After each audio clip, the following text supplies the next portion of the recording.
the time we could learn about who At one Mizkif is, point, because I don't know anything about Mizkif. I don't know who Mizkif is or what's going on with him, but apparently, Turkey Tom knows who Mizkif is, so Turkey Tom is going to enlighten us on who Mizkif is and what is going on with him. Why is he banned from Twitch and why is he banned from Twitch and Kick? Let's jump into synonymous this. with Twitch itself. As one of the platform's most popular streamers, and arguably a pioneer of the just chatting genre, he had the world at his fingertips. A few years and a series of allegations later, he's destroyed any goodwill he once captured. Hello, Alex. Welcome to the stream. We are going to be watching this new Turkey Tom video about Mizkif. And we're going to learn who this guy is. I don't know anything about this guy. It's okay, you are the small bra friend, so we can have her be confused on bras. That's fair. Thanks, Trash Panda. And everyone is simply ready to accept his fate as yet another deservedly cancelled streamer. But it wasn't always this way.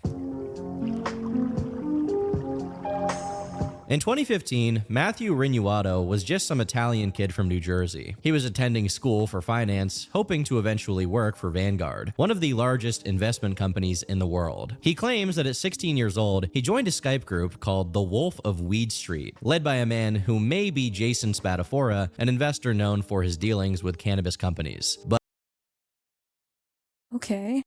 Jason Spatafora. Never heard of him either.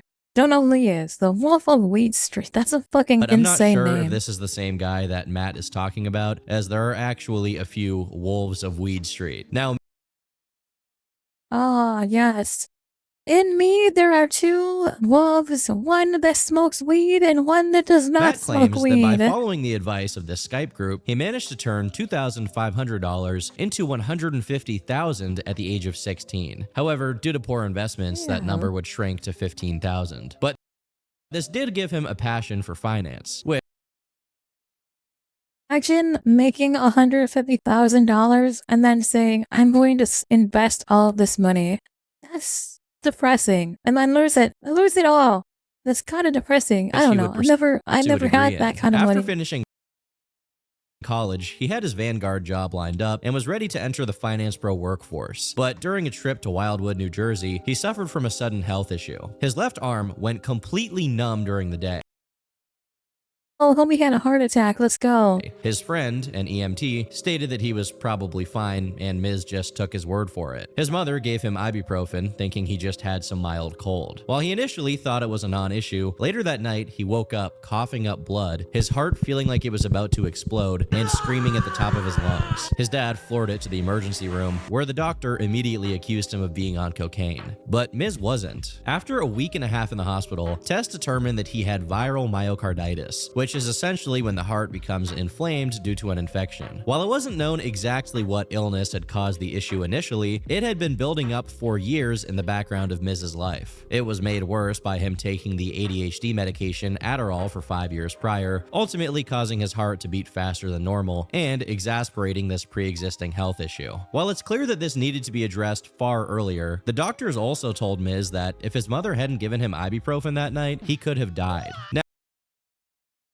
well, it's a good thing that he took ibuprofen, I guess, but like, I guess that's also a way to get conscious at the end of the day, so I guess he got autism as well. Unable to take Adderall to focus, and having taken so much time off when he was meant to be starting work at Vanguard, Matt's dreams of being a finance bro began to fade. Was he on Adderall by prescribed, or was he on it by choice? That's what I'm questioning here. Because if he was on it by prescription, then that sucks. After working an odd job in California for 3 months, Vanguard was once again willing to hire him, but then his parents decided to move from Jersey to Florida, and Matt went with them, not wanting to be away from his immediate family. So, with his Vanguard dreams once again put to bed, he considered pursuing another dream he had from the very beginning: online content creation.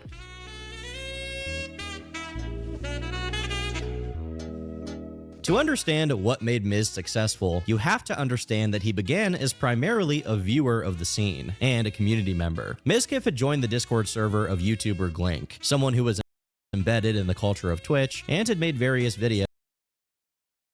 I don't know who this Glink guy is either. He plays League of Legends, it looks like. Oh, hey, he's got a World of Warcraft video though, okay. current events of the streaming world. Mizkif had become a regular in Glink's Discord, and was told by the community there that he was funny and had a lot of knowledge on the ins and outs of Twitch subculture. Yeah. See, you guys can do it too. You can become a content creator. All you gotta do is join a bigger content creators Discord server and be suggested funny. that he make videos of his own. In 2018, the Twitch community was really beginning to come into its own, with names like Mitch Jones, GreekGodX, Tyler1, and Dr. Disrespects dominating the platform. Miz knew that if he began streaming, he was coming into a world where no one knew his name or had any reason to watch him. At the time, his viewer count could be as low as 10 people watching on a good day. It would take months, maybe even years, before he made $1 off of his efforts. So he decided to take a shortcut. He began producing short documentaries about the lives of some of the biggest names on Twitch. The first one was about Tyler1, well known for screaming while playing League of Legends. Yeah, chat, do you guys know who Tyler1 is? This guy's unhinged as fuck. You've probably seen a lot of memes of him. He does a lot of a lot of clips from him are memes that are used often. This is Tyler1, by the way. He's funny as fuck. Tyler was huge on Twitch, regularly streaming to tens of thousands of people and having one of the most dedicated audiences on the entire platform. He has children. Yeah, he does. He's actually compared to how he was back in the day, he's chilled a lot. He's chilled out a lot compared to how he was back in the day, because he was a lot more crazy. He is a great dad. I agree. I like Tyler. His documentary about Tyler made it clear that he was a fan of him, and while he did crack some jokes at his expense, it was all in good fun. Initially, this video got literally no views. No one cared. But Glink apparently gave Mizkif the idea to start spamming Tyler and other streamers in his circle to see if they would watch it on stream. He lucked out with Tyler's brother, E-Rob, who watched the video and sent his audience to drop a like and give it some more views, boosting it in the algorithm. From here, Miz managed to make a small name for himself. But more importantly, he had found an exploit to get attention. He repeated this formula with GreekGodX, Dr. Disrespect, Mitch Jones, Ninja, and Asmongold, many of whom reacted to the documentaries on their own streams, which Mizkif would then clip. He accidentally yelled while playing a game with his daughter. Well, his daughter was in the room, and it scared the fuck out of her, and he felt so bad. Yeah, was it during the OnlyFans, when he was playing OnlyFans? I know that he was part of OnlyFans. He became the guild master for OnlyFans for a while before he died. And post on his own channel, with these clips outpacing the views of the original documentaries tenfold. Greek didn't begin to get fat until his early years in high school, where he would skip gym class to eat Dunkaroos and play Minecraft in the library. Most of the streamers took them pretty well, having an easy time playing off the jokes and appreciating that Miz was clearly a fan of them. Most. And was known in school for his extremely bad ADHD and terrible SpongeBob impressions. When Tyler wasn't forgetting songs. Are you kidding me, dude? Man, I'd watch that if this guy wasn't an idiot. First of all, I wasn't born in Lake Villa. Kappa123's in the chat. I was born in the Detroit hospital. Bruh. It's easy to see why people liked Mizkif's videos. Who is Tyler Belvins? He seems like kind of an asshole from that one clip that I watched from him. Who is he? He was definitely knowledgeable enough about these streamers to crack jokes that only their audience would understand. And some of the Ninja. Is he a ninja? He's too white. I'm gonna be real. He's too white to be a ninja. Is he actually? If he is a ninja, he's too white to be a ninja. Is that his actual name? Ninja? Listen, we need to take it back. Asians need to rise up. We need to take it back. He's been the Fortnite ninja dude. He is the Fortnite ninja dude. We need to take it back. He's offensive to my culture. You actually don't know him, dude. I don't know who he is. I really don't know who this guy is. Why is his name actually Ninja Chat? Chat, hold on. Is this guy's name actually N? Hold on, I gotta Google it. I gotta search this dude. Hold on, is his name actually Ninja? Ninja? The content creator? Is his name actually Ninja? Okay, his name is actually a Ninja. What race is this guy? He's an American? An American online streamer. He is white as fuck. This guy is not a ninja. I am offended by my culture. He's offensive to my culture. At the end of the day, this guy is offensive to my culture. We need to bring it back. I don't know who this guy is. Who is this Tyler Bevins dude? Please look up Tyler Bevins. Who is he? Is he some guy that plays Call of Duty? It looks like he's some guy that plays first-person shooter games. He plays Fortnite. Okay. He's the first Twitch streamer to suppress 3 million followers. I'm gonna be real, he's a nobody. I don't know who he is. Yeah, I don't know who this Tyler Bevins dude is. I don't want to, like, do the research to find out who this guy is. I don't care. I really don't care who this guy is. He does charity work. Good for him. Blah, blah, blah. Personal life, I don't care.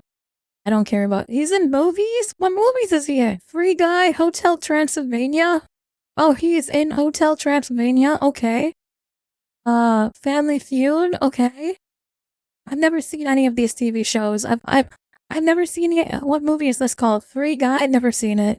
Red vs. Blue. Okay, he's in Red vs. Blue. Who does he play as him? He plays as himself in Red vs. Blue. That's probably the only thing I've ever seen him in. I don't even know who he is. Bro, I'm cringing at how uncultured you are. I'm allowed to be uncultured. I don't need to be in this. I'm going to continue remaining uncultured. You can't stop me. You can't stop me being uncultured. I don't know who this guy is. You literally have watched Solar Opposites with me? Is he in Solar Opposites? Okay, it didn't pop up. Okay, back to the fucking video. We're in a situation I'm trying to figure out who this ninja These guy guys is. like Ninja, while they may Listen, I'll know who Ninja is when Turkey Tom makes a documentary on him, okay? I won't know who he is until Turkey Tom makes a documentary on it. Tell Turkey Tom you need to make a documentary on Ninja because I don't know who he is. You are selective with what you read. Exactly. not have taken it the best, exactly. did have absolutely massive audiences. Tyler Blevins reacted to the Mizkif video on him to over 140,000 live viewers. Within just 3 months of its release, the Tyler 1 documentary had hit 1 million views. And this is in a time before documentary content was the norm on YouTube, especially when it came to YouTubers, and really when it came to streamers. There were only a select few who had found any success doing it, but the man whose attention mattered the most for his connections was AshTheFridgeGoddess. Now, okay, I know who AshTheFridgeGoddess is, okay? So you can't bully me on not knowing who AshTheFridgeGoddess is. Like, you can I guess you can bully me on not knowing who Tyler 1, oh no, not Tyler 1, sorry. Ninja is. I don't know who Ninja is. I can't. I'm gonna talk to you later. Goodbye. You have I know some sort of AshTheFridgeGoddess negative is at connotation least. associated with the brand, even if you don't know why. He's definitely made that bed for himself due to various controversies. But at the time, Ice was See why? Okay, listen. We're done talking about him. We're done. We're cutting it off. That's going to derail this entire video. We're cutting it off. We're done talking about one this. of the most popular and beloved creators on all of Twitch. And to give credit where credit is due, Ice is extremely important to the history of streaming. While he began as a common RuneScape guy, the thing that really catapulted him into stardom was his IRL streams. Something so novel at that time that Twitch had to create an entirely new category on their site to accommodate its popularity. As a pioneer of online content, he was an extremely valuable connection for anyone. That was some good shit. I mean, he was wrong in like half the details, but it was funny. Seeing the potential in young Mizkif, AshTheFridgeGoddess got his manager, scuffed Steve Jobs, to get in contact with young Miz and offer to fly him out to California to make a documentary on his streaming career. He's on No Fat Day 31. Good for him. Had That's officially crazy. graduated from a regular viewer to someone invested in the meta aspects of Twitch culture, and now he was an actual part of it. While the documentary never came to fruition, it did give way to another opportunity to be a cameraman for AshTheFridgeGoddess streams. Also, I see that AshTheFridgeGoddess is a man of culture, so be Oh no, sure to not use gamer code TOM for slobs. 10% off at Gameth of May 28 EG/Tom. When he arrived at Ice's house, he would tweet on the 16th of May 2018, "Everyone is smoking blunts and talking about rappers, and I just want to play World of Warcraft and watch E-Rob VODs. The house Me too. I just want to play World of Warcraft and watch fucking VODs. I don't know about watching VODs, but I want to play smells like World of Greek," Warcraft. referring to Greek god X, ate a bunch of Chipotle and all over the floor. These streams were extremely chaotic, and so was Ice's community.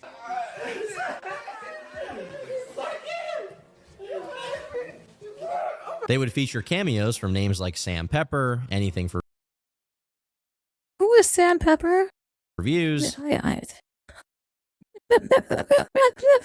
I could hear her from the other room. I knew I was going to like have her blow Andy up as soon as I said Milonakis, it. Asian Andy, and many others. Ice was at the peak of his career as a mainstream creator.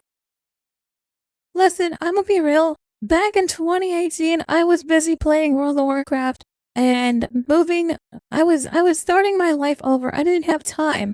I was starting my life as brand new, right? I didn't have time. You better know who said I swear. Oh God.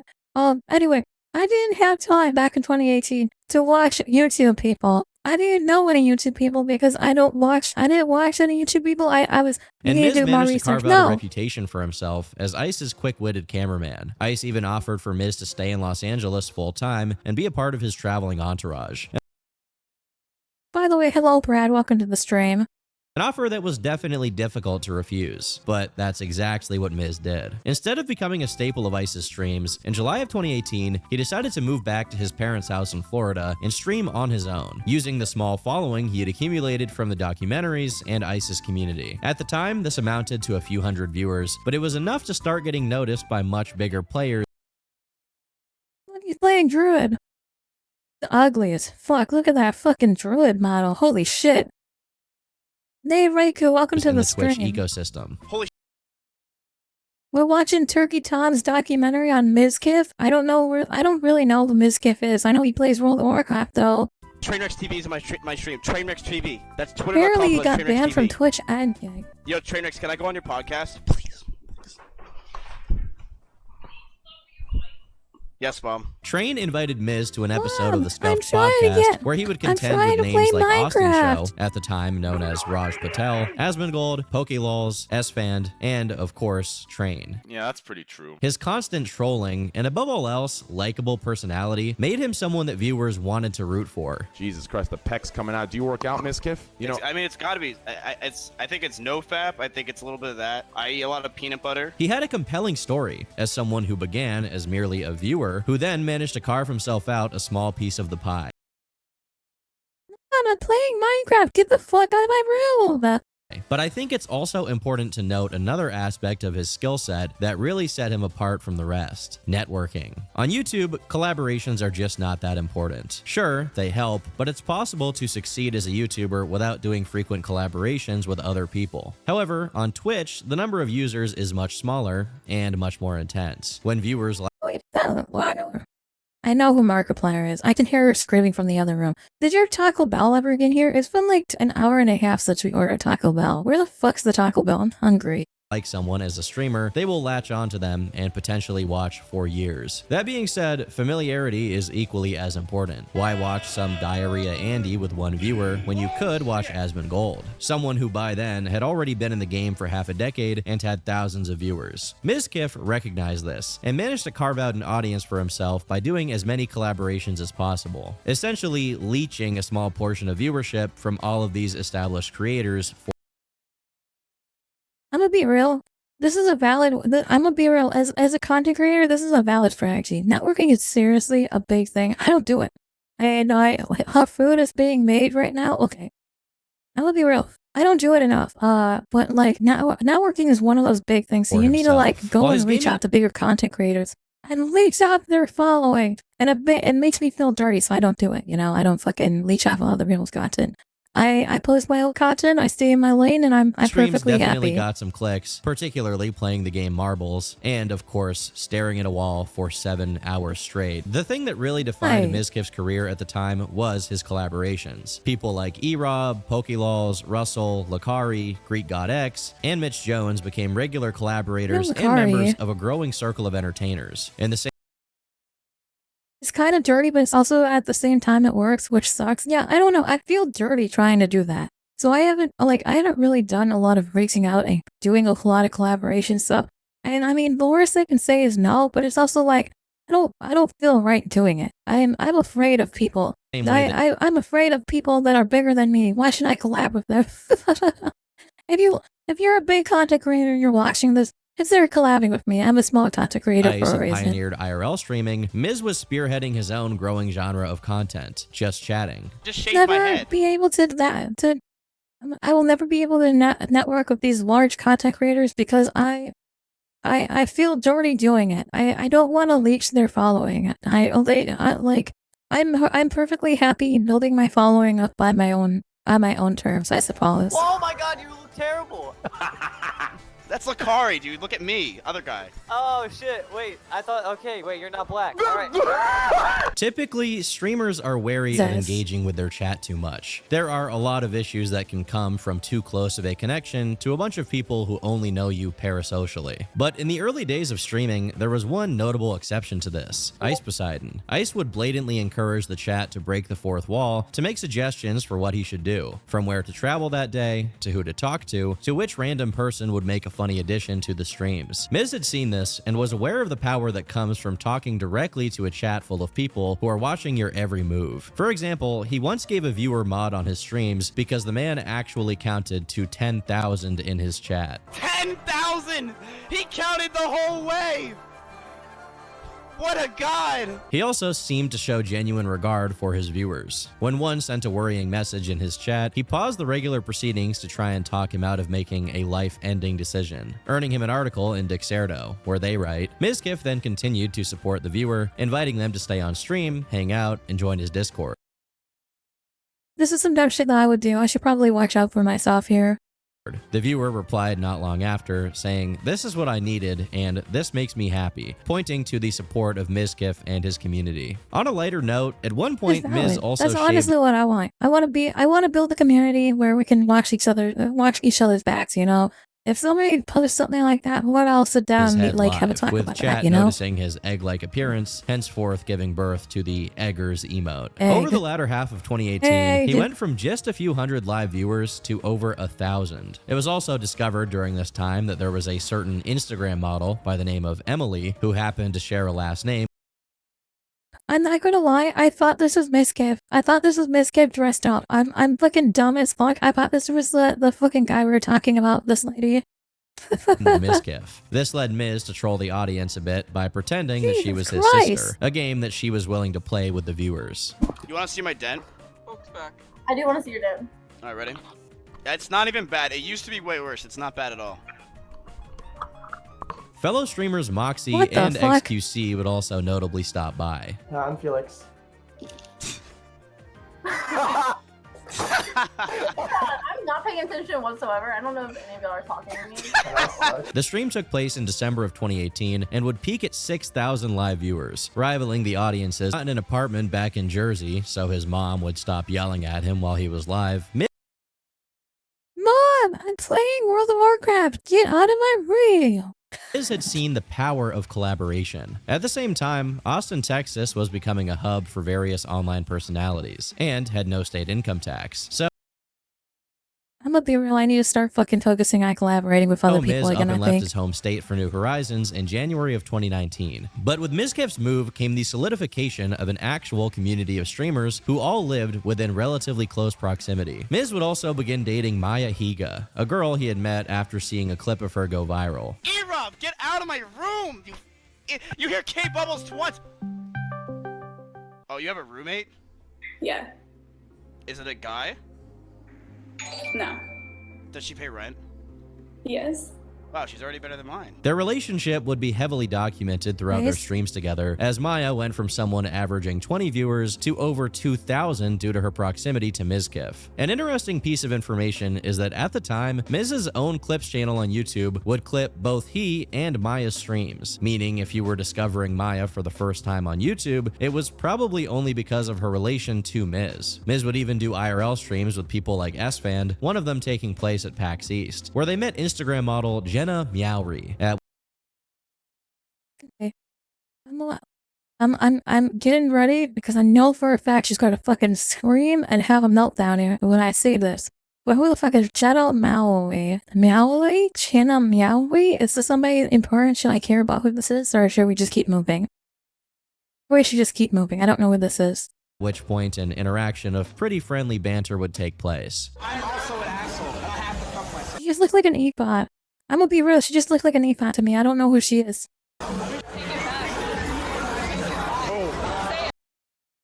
She's acting like an ethot. I don't even have to say she looks like an ethot because she's acting like one. Say it to them. Say you're sorry. Call me daddy. Say daddy. What the fuck? Daddy, Jenna. Say it. Ew! Cringe! But after she left, Mizkif said this. I might be cringing because I'm uncultured, but cringe, this is cringe. Yeah? I think she likes this. I think she does too, actually. I think she wants to She followed me on Twitter. Dude, she sucked my dick while you weren't looking. Really? Yes. That's really crazy. What the fuck? You only lasted like 3 seconds.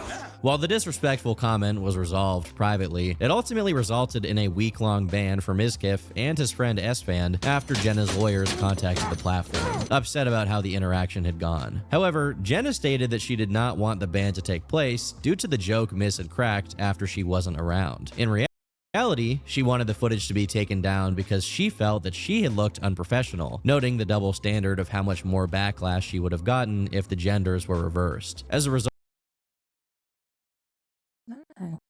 Doesn't that suck?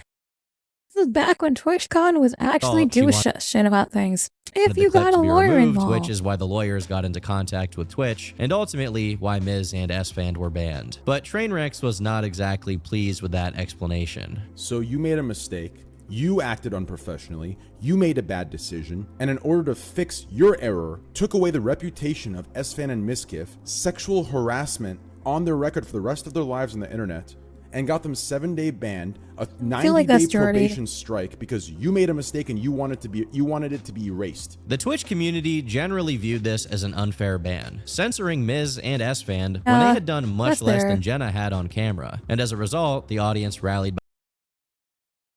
Jenna, the one girl that decided to have sex on camera, because I mean, there are several people on Twitch who have fucked on camera, and they got like a 2-day ban. So I mean, I don't know. I feel like this was an unfair ban in my opinion. Both of them. Ironically, the ban resulted in his return stream peaking at 20,000 live viewers. Mizkif now felt like the most exciting person on Twitch, collaborating with others, reacting to whatever the latest news was in the Twitch community, and of course, playing games. While Twitch had been steadily growing as a platform during the entirety of its existence, it was arguably during the pandemic that it peaked in terms of viewership and general relevance. At a time when the country was locked inside their homes, many not able to work or hang out with their friends, streaming offered a window into someone else's bedroom to see what they were doing, and Mizkif took full advantage of the opportunity for increased viewership. I should have taken more advantage of it. Big sad. We need another COVID-19. We need to shut down the government's already shut down, so I mean, but we need to shut down the entire nation again and go back to when I could work at I can just go and stream all day. Just kidding, I'm kidding. You know, like, let me backtrack here. Because I would get clipped out of context and I'm going to be canceled immediately. But yeah, I don't know. I sometimes think life was a little bit better to me before COVID. I mean, at least I could go shopping this late. You know, I've struggled as a third shifter. I really do. Give it another 100 years, that's fair. I feel like, before COVID, we had, everything was open late at night. Now, I'm lucky if I can get to a gas station that's open. The struggle is real. He began speedrunning Super Mario 64 with one of his closest friends, Mitch Jones. I must say, these streams feel extremely cozy to watch, even in current day. Just a couple of friends hanging out, trying their best to beat a 25-year-old video game as fast as possible. Come on, that's it! Yes! Yes! Sub 20, baby! The sub 20! Similar to ICE, Mizkif had an open door policy, although unlike ICE, it only applied to other content creators and not to any homeless schizo that wandered by. Old friends and fan favorites like S-Fan and Train showed up, and even more controversial figures like Alinity, mostly known for chucking her cat into the Shadow Realm. You also had Call Me Carson, who popped up on Mizkif's stream after his own cancellation. In 2021, Mizkif and Maya also broke up, although it appeared that the relationship had ended amicably. But with one flower fading, another came into his field of view, Emiru. The two had met on what's it? This is where it cuts. This is where it's gonna get cut. Here we go. This is why. This right here is the reason Turkey Top probably made the video. I think she's suing him. I'm pretty sure Emeru was suing him right now. Stream, and by early 2022, a relationship began, although it was kept behind the scenes for reasons we'll discuss later. But from the interactions they had while live, it was more or less an open secret.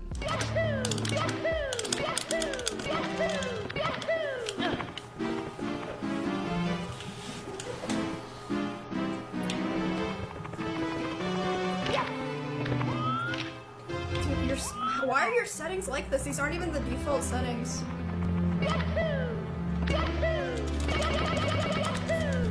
Another important thing to note here that's going to come up later is that even during the peak of his popularity, it was widely acknowledged that Mizkif was obsessed with analytics, particularly in comparison to others around him.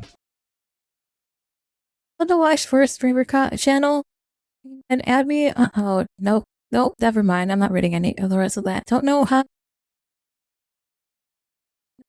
to BWLJ. What is BWLJ?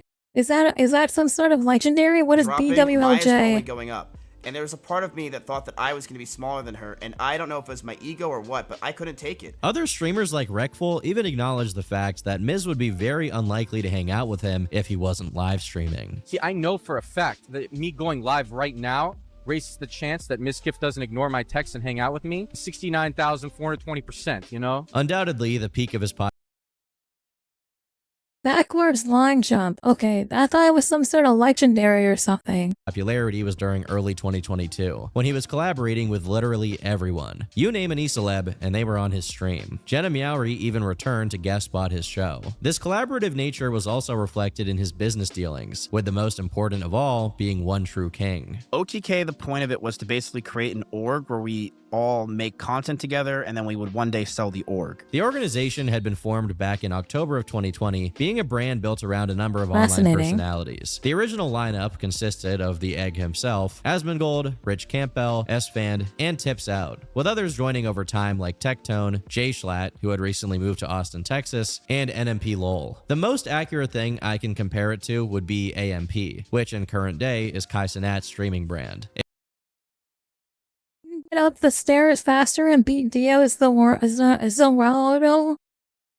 What the backwards line jump? Yeah, because if you go backwards and jump up the stairs, it is Dio can't pick you up and then take you back down the stairs. But if you walk forwards up the stairs, Dio is just gonna freeze time, come down, pick your ass up, and then bring you back down the stairs.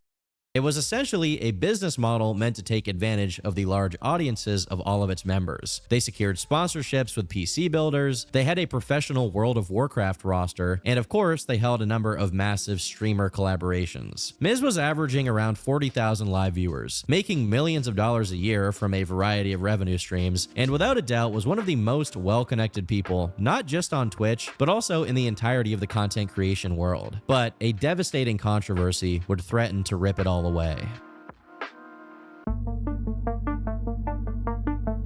While viewers of Miz likely felt like he was the center of their universe, and to an extent he was when it came to that side of Twitch, there was a rift beginning to form. People like Mizkif, Pokimane, and several others represented the brand-friendly side of Twitch, also known as the Poggers community. But in the background, a select number of streamers had begun to explode from a different kind of content: gambling. Oh my god, that's... Let's go gambling! People. Oh no. Oh my god. In 2021, streamers like Aiden Ross and Miz's old friends XQC and Trainwrecks had begun playing on online casinos like Stake and Roobet. The casinos would eventually take notice, sponsoring these streamers not just with a monthly allowance to gamble with, but also giving them millions to promote the casinos on their streams, driving more and more people off of Twitch and to their funny money games. These streams were extremely degenerate, meaning they were also entertaining as hell. But the popularity of these streams sparked a debate on the ethics of doing this kind of content, especially on a website that had a lot of teenage viewers. Before long, Pokimane, Ethan Klein, and Tassan Piker were all oh my god, I'm sorry. Can we go back for a second here? What the fuck is this hair? What is this? Is that Ethan Klein? What is going on with his head? Did he fucking insert glit hair into his head? Did he get transplants? Did he? I don't remember him being this bald. Did he get transplants? Why is he so fat? What the fuck Humane is this? They also forgot to put the dog getting electrocuted in the background of fucking Hassan, by the way. Ethan Klein and Tassan Piker were all That's not really gambling, they sucker. That's an at the edit, forefront of obviously. vocal No, that's criticism not around an the edit. topic, That's with Mizkif real. also It's being real. included in the conversation, as he was one of the main figureheads of Twitch at that time, as well as someone who had turned down a $36 million gambling deal of his own. I saw some of my mods gambling off stream, and I'm like, man, I started that. They are gambling because of me. And I just felt like crap. And is it really worth the money when I already make? He started out as epic. That's how he lost the weight. Did he get hair transplants? The transplant into his bald head? But the debate around the ethics of gambling would really come to a head in 2022. A streamer named Slicker admitted to borrowing You got that Ozempic upwards face of and body? $300,000 from Ozempic! Auto fellow parts. creators and fans. This was done on false pretenses to fund his CSGO gambling habit, effectively scamming them out of their money. One of the people he scammed was Trainwrecks, who, having donated huge sums to streamers in the past, predictably obliged by Slicker's request for help to the tune of Big ad looking ass. He gave me like $150,000. No, sorry, not 150, $100,000, and I know people are gonna be like, the people I owe. You 150. This is a gambling drama. This is over 300K. Oh, you're A leaving financial again. scandal of this Goodbye. magnitude had never been seen on Twitch before, and it only contributed to the rising $100,000. tide of gambling criticism on the platform. With the mounting pressure from I streamers think we need to and the go public, gambling, Twitch but we as a don't need to company do would real end life up banning gambling. We need to gambling go from the like platform. Genshin Impact But in the midst of the gambling. controversy, a lot of different Yeah, let's go inconsistencies Genshin were Impact pointed out, like the gambling. fact Ah, that dang Twitch's it. parent company, Amazon, had a partnership with DraftKings, one of the most popular sports betting sites in the world. It was also pointed out by Asmongold that Slicker, for some reason, was not banned on Twitch in the wake of the controversy, pointing out the double standard of not banning Slicker, who had defrauded dozens of people, but keeping Jadeon banned because he had made some jokes about Pokimane. On Twitter, Train responded in a somewhat heated fashion, saying, "Because your pals decided it was in their best interest to use and platform the very person that scammed everyone for his horse racing and tennis bets to somehow twist it and wage their war against me. And we both know deep down why the insecure little man is doing this." And that is why I keep telling people to come follow me on other Now, I'm platforms. not as sure well. who the little man is that Train is referring to here, but this is where our main character re-enters the picture. Mizkif, seeing the drama, decided to chime in, stating this: "If we're going to deplatform people for scamming others, shouldn't we have banned you for Jolt's coin a few years back?" Whether there's any truth to the specific claim being made about Train here is unknown. Absolute What clap is known back there. is that Holy this shit. single tweet may have been one of the worst mistakes of Mizkif's life. Train responded with, "Are you going to send Maya and Mitch to railroad and blackmail me like you did all those girls to cover up all those sexual assaults? You scumbag piece of You want to come at me and make stuff up? Then you better be sure you don't live in a glass house. You insecure pussy." This one tweet was the shot heard around the world, or around Twitter and Holy cow. live stream fails. And this is where things really get convoluted, so I'm going to try to piece together what I can of the story while not going too far into stuff that could get me sued. It Here we go. It's only been all goes 20 back to the minutes, night but of we January are finally 19th, getting into the meat and 2020, 2.5 potatoes. years prior. Allegedly, I can say it a couple of times so everyone knows that this is all to alleged, Train's apparently. tweet. Fellow streamer Novaru was having a birthday party Sue where she me. would invite various other streamers to celebrate. One of these people included her friend Adriana Lee, who was also a streamer. Seeing as it was Nova's 21st birthday party and they wanted to celebrate, they Oh shit, Biden's at the front door. all ended Ah, shit. Hold on, chat. Somebody is at the front door. I better open up my ring camera. Oh, wait, I can't. My phone is missing. up drinking together. And while drinking, Adriana then ended up making out with another friend of hers, which was noticed by someone else at the party, Crazy Slick. Slick was a longtime friend of Mizkif who would frequently collaborate with others in the Austin scene. And, more importantly, he was Mizkif's roommate. Adriana was drinking heavily and went to bed in one of the rooms in the house. From this point on, exactly what happened is honestly hard to discern because of conflicting reports and a lack of one reliable narrator. But first, I'll play what Novaru There's said some on crazy stream about drama. it. He went into the room and he started, I heard this from 3 people, by the way. He started like touching her and was like, I don't know exactly what his intentions were, but I just know that he was This is allegedly touching her, and everyone was like, dude, stop, like she's trying to fucking relax, she's drunk, like it's weird, like don't fucking touch somebody when she's drunk, and like especially when you're just making out with her. Like I don't know what the intention there was, but everyone that was there, the 3 people, told me that they were very uncomfortable by the situation.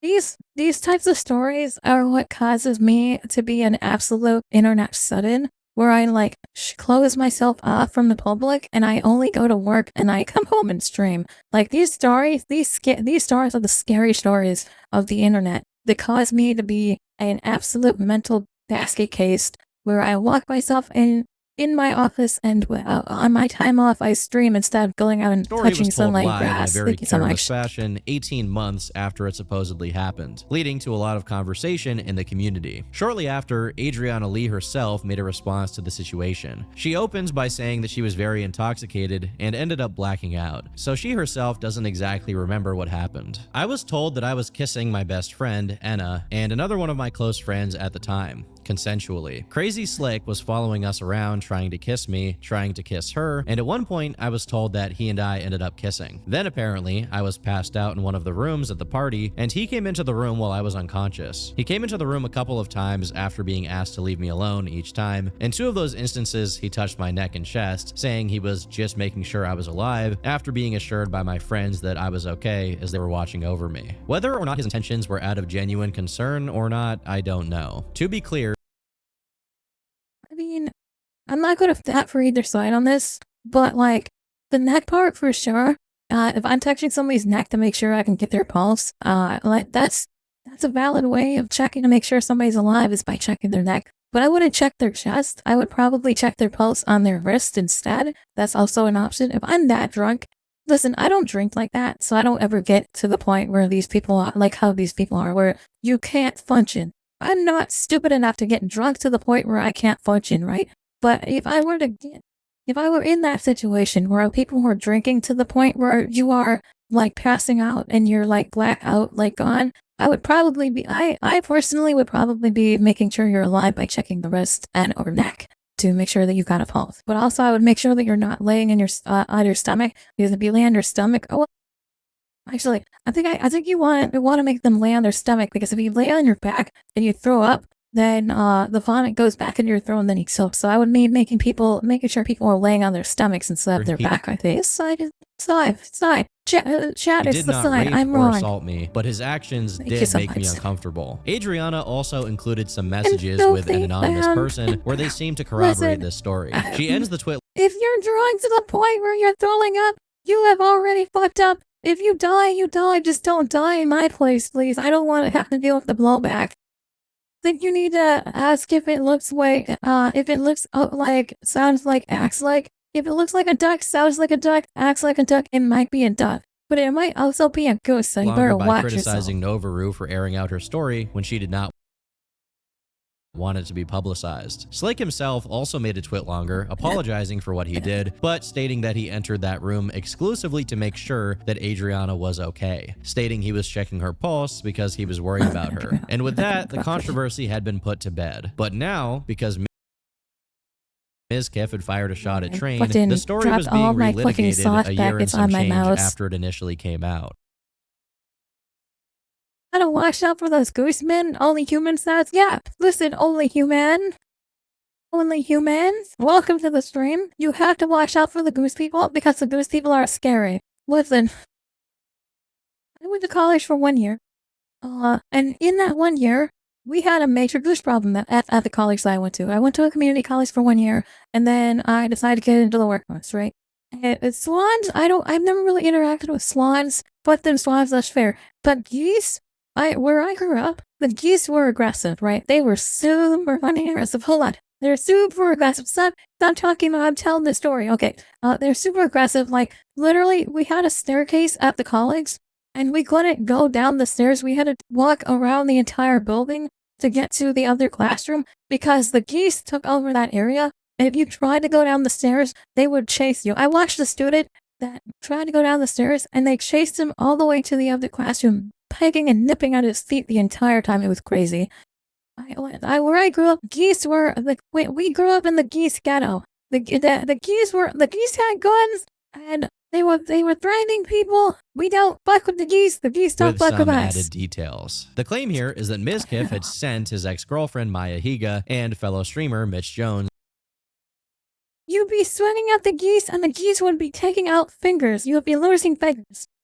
to cover up sexual assaults. This notably changes the story from Slick merely doing something dumb that made Adriana uncomfortable to deliberately touching her without her consent. He elaborated, "The people involved know the truth, but for those of you that are drama farming and coming to split conclusions, let me be even more clear. Mizkif did not assault the women. He orchestrated the cover-ups for his friends, exactly how my tweet reads." Crazy Slick was now back in the crosshairs, and by extension, so was Mizkif and his entire streaming organization. This story exploded over the following days, with many of the updates being posted onto livestream fails. What I thought is what we all thought too. Like, I once thought of peacock in my younger years. I don't know, man. Geese would be choked out. I worked with a guy. He got real drunk one night. He was at a college campus when he was drinking. And the geese were sleeping the college campus, like in the big grassy area on the campus. And he went solid snake on these geese. He went out there with a fucking knife and he slit all their fucking sleepy geese throats. And then he put them in a pentagon. And then after that, that was the talk of the college for like a fucking week. But did you guys see all the geese that got fucking killed and fucking put into a pentagram? This funny as fuck. He did it as a joke because he was drunk and he didn't know what he was doing. But he fucking he solid snake fucking slit their throats all fucking crazy like when they were fucking sleeping. It was funny as fuck. he didn't go all the way. He didn't even like, he was just weird. Nobody knew who it was. Most people still don't know who it was. Being a creep. And I was like, listen, I'm gonna be true to myself. I'll make Slick look good, like an angel, because I did. In the tweet longer. Okay, there's other stuff that are gonna come out probably next 2 days. Crazy Slick, he was in my chat and he said, "Hi, nice toe, Pepe laugh. Want to talk on Discord? No, but I Run. They see you say, hey, laugh. like you, haha. You are hot, lol, haha, lol." I don't know who this bitch is, but she's stupid. She said Pepe instead of Pepe. What the fuck? LMAO. You don't have to do that. That's a weird thing to do. Shouldn't touch someone. Slick himself initially made a tweet stating that he never assaulted Adriana and had only been checking her pulse to make sure she was okay, which is consistent with his prior story, but the post would be deleted. According to Miz, Slick sent various farewell messages to friends before disappearing, leading to a scare that he had taken his own life, although he was later found alive. In the meantime, other women made accusations towards Crazy Slick as well, which seemed to show that whether or not what Slick had done that night with Adriana was assault, he had still been somewhat creepy to several girls. What's crazy is this whole story has nothing to like. This isn't even Mizkif. This is some other dude, right? I don't know. I'm slowly getting to know who this Mizkif is, but I have a feeling that Mizkif, I don't know if this is the same Slick and story, but I'm pretty sure Mizkif starts defending Crazy Slick, and that's what probably has gotten him in the bad terms here, right? I'm not 100% sure, but that's what I'm putting my money on. That's my bears friend, and was I ultimately suppose. not a good person to have in social settings. Meanwhile, the same night, Train had made his tweet reigniting interest in the story. 2 calls would take place, wherein Mizkif, Trainwreck, XQC, Asmongold, another streamer named Barry, and Mitch Jones discussed the claim that Miz covered up the actions of Crazy Slick. Those calls were Okay. He covered up this guy. Okay, that's even more crazy. secretly Let's take a recorded listen. and then leaked to Destiny, who had been covering the situation. The main crux of these calls regards the twitlonger that Adriana had made in 2021. The idea being that, like Train claimed, Mizkif had sent Maya and Mitch Jones to Adriana Lee in person to discuss the allegations. But the breaking point regards whether Miz had sent them to cover up the claims and get Adriana to downplay what supposedly happened in the twitlonger, or simply to figure out what was going on. My best friend in the whole world, Slick, is getting accused of, people are saying he's about to get canceled. I run in his room, Maya's crying, I'm freaking the fuck out, I'm hyperventilating. Mitch is there, we're all trying to figure out what the fuck we can do for my best friend, right? I care about Slick, I do, I love the guy. And people were telling us, mainly Barry, that, yo, Adriana Lee's about to come out with some shit, because no. Your best bet is cut communications with this dude. I get he's your best friend.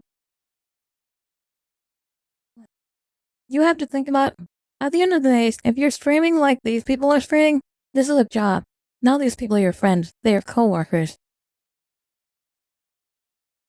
If your coworker fucks up, he's not your friend anymore. Communications will save your own life. So, I know that's something like, I know that's shitty to say, right? But I know it's really shitty to say as a streamer myself, but these are all of these other streamers, like, you're friends with them, right? On stream. You don't have to be friends with them. If there's somebody who has done something bad, like in this case, allegedly raping somebody, or possibly raping somebody, allegedly, like, that's bad PR. You should follow what your PR manager tells you to do. Just cut communications and not, like, you don't even have to say anything. Like, you don't have to, like, put them down or anything. You can just, like, cut communication and stop talking to them. But it's happened to me. I had one guy, and, I was talking to him, and we were buddies when we did a lot of collabs together, and, it turned out that he was a bad actor. And you know what I did? Instead of fucking calling him out or anything, I just cut communication and stopped talking to him. And honestly, that was a good decision because it saved my life, and it's his problem. I don't have to worry about it, right? But like I said, at the end of the day, if you're making this amount of money, the amount of money that these people are making online, on Twitch or whatever, you should probably start, like, consider it as a job. Don't treat it like it's your real life. Treat it like it's a job, because at the end of the day, it is a job. You're making money off of it to the point where you can buy a house or buy fucking a car or something, right? If you're making that amount of money, you should be treating it like a job. I don't know. That's just my opinion. I get it. Feelings, emotions run tense, but you need to be able to separate your job emotions from your real life emotions. I don't know. The night before said some shit, right? Supporting somebody, you're trying to back somebody up for fucking she went up, out you and know? tried to say some stupid ass shit and accusations about Slick. The end of the day, I am a wheelchair reviewer. I'm out here in my or not a wheelchair. I'm an armchair reviewer. I have nothing to say that like, I'm giving my own opinions on these, but at the end of the day, these are just my opinions. I'm an armchair reviewer. I'm not part of these type of communities. I'm not big enough. I am freaking out, and I'm literally crying because I'm saying to myself, I'm gonna lose my best friend. I'm gonna lose my best friend in the entire world. Maya's upset. Mitch is sitting there. We're all freaking out. So then, what I did is I tried to get answers. I tried to get, what is Adriana Lee thinking? What is going on here? What's happening to my best friend? I wanted to know. Without playing the entire thing, here's my basic summary. On one team, you have Train, who claims that Maya's role in the situation was to bully Adriana Lee into downplaying the allegations. On the other side, you have Mizkif, who claims that he was simply trying to figure out exactly what was going on and was worried that his friend and roommate was about to have his life ruined over something Mizkif did not know the truth of. Maya did a stream responding to the claims where she said this. I was fine with her, the twit longer, fine, right. She was gonna write a twit longer. And I asked her if she thought that Slick raped her or sexually assaulted her. And at the time, we agreed, or at the time, she said no. So I said, okay, could you include that in your twit longer then? And she said, okay. Was there a power dynamic in that situation? Because I'm a bigger streamer, yes. And I feel bad about that. It wasn't my intention to introduce that to the situation. I wasn't trying to impose that on her. I wasn't trying to pressure her, you know, or like force her into saying something.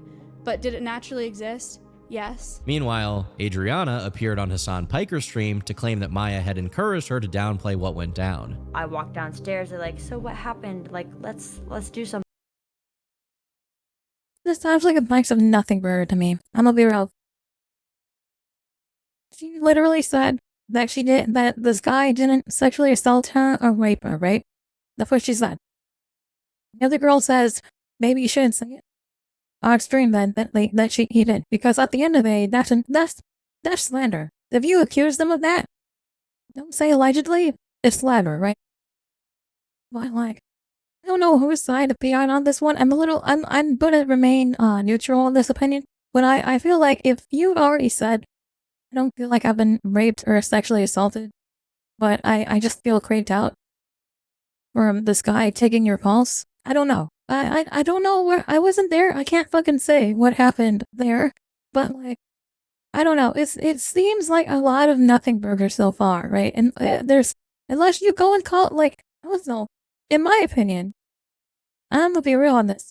This kind of stuff should not be on the internet. If you got raped, you shouldn't be talking about it on the internet. You know what you should be doing? Calling the fucking police. If you feel like you were raped, call the fucking police and the police can determine what happened. Don't fucking bring it to the internet and let everyone else know. You're just chasing clout at that point, right? Feels like she's spun back for the clout. Yeah, exactly. It feels like she's clout chasing. I don't know what happened there. I have no say at the end of the day. I'm literally just reviewing. But like, looking at this from an outside view, I think that this is something that you shouldn't have been sharing online, and you should have been going to other content creators. Like, you're a content creator, keep it in the down low, right? Keep that in the fucking closet. I say that is something to handle. It's something to handle off stream, right? Yeah. Like, I get that she may have felt uncomfortable, but this definitely feels like a bad call. Yeah, it definitely feels like a bad call all across the board, because like none of them have the accountability to be adults and like handle this off stream.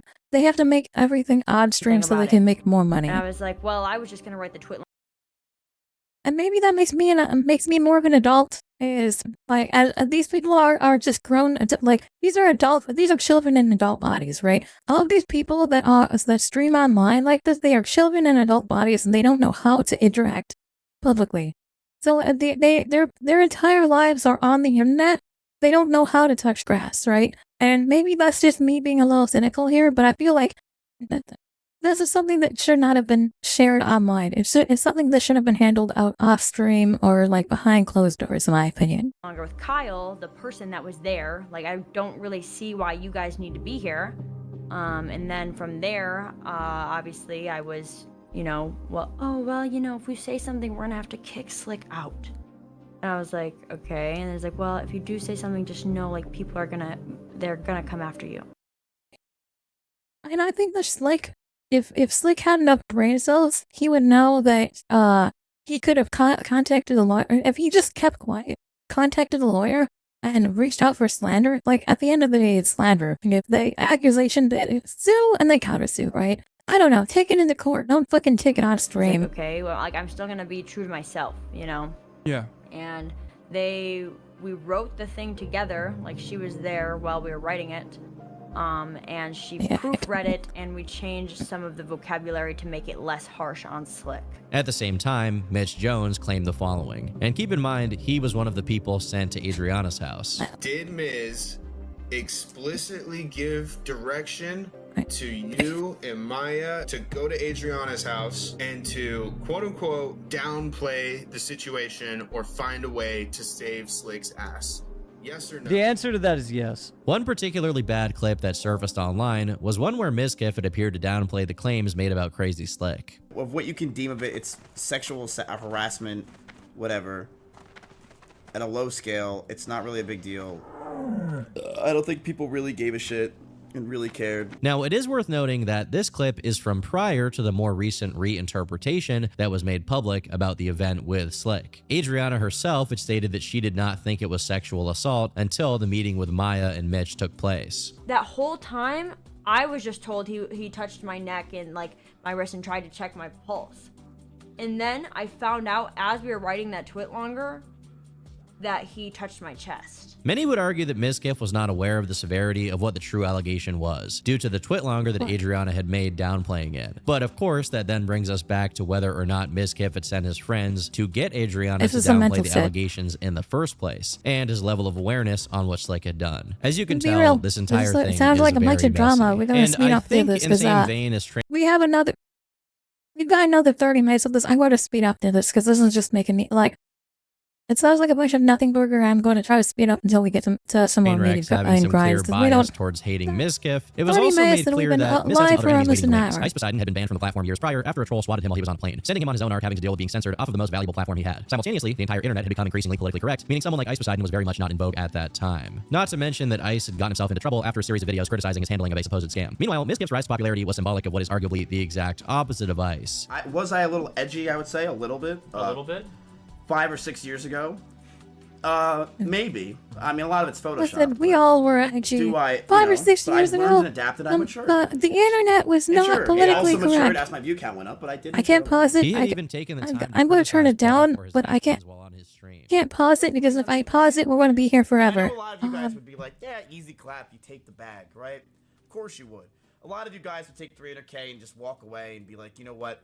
But you're not Ice, you know? You didn't build this reputation and work so hard for 4 or 5 years, ruined your mental health, you know, ruin lives around you, make insane content, do all these things, and ruin your reputation from millions of people, all for $300,000 that you could have easily made doing something else. But in the wake of the controversy, Ice would come back to fire a shot at Miz, posting old messages of him saying the N-word. While many people saw Okay. Listen, back in the day, the internet was not politically correct. Even well, if you dig deep enough, I'm sure you'll find something that I said that was not appropriate. Because back in the day, it was a different world, right? And I get it. Take the accountability, but then move on. And I'd agree. Because let's be honest. Even for me, if you dig deep enough, I'm sure you'll find me saying something like, "Oh, that's gay" or something, right? Because back then, that's just how it was. Or me saying the R word, right? Like that's just how it was back in the day. We used those terms like on a regular basis. So I don't know. I'll let it slide. I was low. I was in some of the lowest parts of my life. It depends on what year it was, right? It really depends on what year it was, because it was it's a lot more politically correct now, but it wasn't back in the day. And the fake wokeness and all this bullshit that everyone was peddling. I was like, all right, well, you know what? At this point, everyone. So that was my 2 cents that I just decided to add in. Ultimately, none of us were present for the meeting with Adriana, Maya, and Mitch, so we can't know exactly how that conversation went down. What we do know is that the consequences for Mizkif and the Austin streaming scene were catastrophic. Firstly, you have the negative publicity. Destiny, Hassan, hundreds of YouTube channels, tweets, Reddit posts, news articles, every format that can possibly contain video or text or convey any sort of information was covering this. I'm sure blind people were reading tweets in Braille about what Mitch Jones said to Asmongold, said to blah, blah, blah, blah, blah. Train's tweet was posted on September 19th of 2022. Within 24 hours, Mizkif was placed on leave from OTK while a third-party investigation took place into whether or not he and the organization had covered up what happened. Adriana Lee would also file suit against Mizkif, Crazy Slick, Maya Higa, and OTK. Oh, look, they finally filed the lawsuit. It's about fucking time. Why did they file the lawsuits beforehand? Holy shit. Why the lawsuits don't talk about it? And once you file a lawsuit, you can't talk about it on stream anyway. So that would have been easier if they just filed lawsuits. Accusing the defendants of making false statements about her, which led to a making loss more of money off of it. That's why they do it. Sponsors, and income. Meanwhile, Miz posted a statement apologizing for saying the N-word in ISIS DMs and for downplaying Slick's harassment in the clip that I showed earlier. He lost 50,000 followers on Twitch the following month, and over the next few months, he became increasingly... At least he took accountability. You know, that's the grown-up thing to do, and good for him for taking the accountability over it. In December of 2022, the third-party investigation would conclude with no direct evidence that Mizkif had attempted to minimize or cover up the alleged sexual assault, and so he was reinstated as an official member of OTK. But the lawsuit from Adriana was still ongoing behind the scenes. In that same month, another member of OTK, Rich Campbell, was also accused of sexual assault. Both Asmongold and Tectone would talk about the allegations. And I saw a lot of people that were saying that it wasn't true. That she's making everything up. Please do not do that. You are not our fan. You're not on our side. We are on their side. That's why Rich is gone. A lot of people I'm not taking any side. I'm not a fan for any of them. Women that their stories are invalid because they want to come to the defense of their content creators.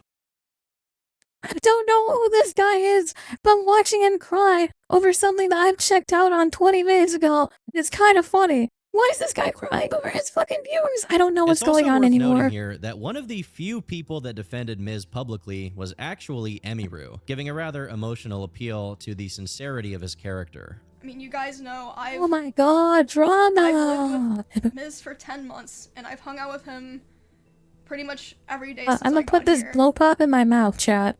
And I just Miz that smashed I the fuck know out of some Taco Bell. would never know the full story and just let that happen. There's just no way that, you know. I'm gonna fast forward through this where it's nothing burger. It's way to nothing burger right now. I did not go to the house that day with the intention of manipulating Adriana's story. I did not go to cover it up. This would not be possible, as even Adriana did not consider the incident Is there a way we let's until they changed that was okay. on it. Skip. Skip. I don't care. That's enough of that. Holy shit. There is a lot of this, and I've checked out on this. I would have popped this blow pop in my mouth if we were to skip until we get to the next dramatic thing that happened to Mizkif, and it's caused him to get kicked off of whatever platform. Rich was accused of SA, losing the brand one of their biggest names. And while he never talked about it publicly, it's likely that the constant scandals plaguing the company were just not worth his association. Being seen next to Mizkif in that streaming room now had some strings attached, and thus began a rather dark period for his life. This situation put Mizkif in an awkward position to say the least. The constant growth he had been experiencing was put to a halt as a legal battle raged behind the scenes, his company and his own reputation were called into question, and his opportunities became limited. Publicly, he did attempt to keep the streams going, and there were definitely some notable happenings. While his ability to make connections was definitely harmed, he still had a number of people willing to collaborate with him and make content. Linity, his sister, who is not really his sister, Cinna, Extra Emily, and many others. He was not at his peak, but he was still a formidable force in the streaming space, able to collaborate with some of the biggest names on the platform. Was he going to be Kai Cenat? No, but the network he had built was still valuable and worth pursuing. On top of that, Miz made a wise decision in diversifying his income streams, the best example being Iron Forge, a gym he opened in Austin. Not only would it serve as a fully functioning business in its own right, able to get up to 1,000 members and break even financially, but it also provided a valuable avenue for content. See, and that's a good idea, is diversify. Don't put all of your chickens in one egg. Don't put all of your eggs in one basket. Don't put all of your chickens in one egg. Don't put all of your eggs in one basket. Diversifying, he opened up a gym. That's a good idea, you know. He's going to be making money passively through the gym more versus everything else, right? World like Ronnie Coleman would stop by to see what all the fuss was about. While some had made the case that his career was over, in reality, there was a lot of success still happening at this point in time. His monthly viewership had definitely declined, as did his follower growth, but he was still the owner of a 2 million follower channel on Twitch and was seemingly able to average as many as 20,000 live viewers on a regular basis, even with a more inconsistent streaming schedule. But there were a few small, notable controversies from this point in time. For example, he got into a beef with Bruce Dropomoff, who the fuck is Bruce Dropomoff? Better question, what is he dropping off? Is he dropping his kids off? Who is this guy? Miz can stop texting my phone. You are blocked, bitch ass nigga. He also got into a few. Wow. I can't believe he said that on Twitch, and they didn't ban him? What the hell is going on? People like Tommy Ennett and Bryce Hall, but none of these appeared to be major scandals that affected his reputation. However, one seemingly random tidbit here regards Miz working out. People noticed that Miz's body began to change drastically, and while his physique itself was attainable in a natural way, the speed of his progress was unusual. This led people to speculate that he was on steroids, but Mizkif denied that this was the case. There would also be a few candid moments from Mizkif's streams where he appeared to be having a mental health crisis, feeling that the public backlash he got was undeserved.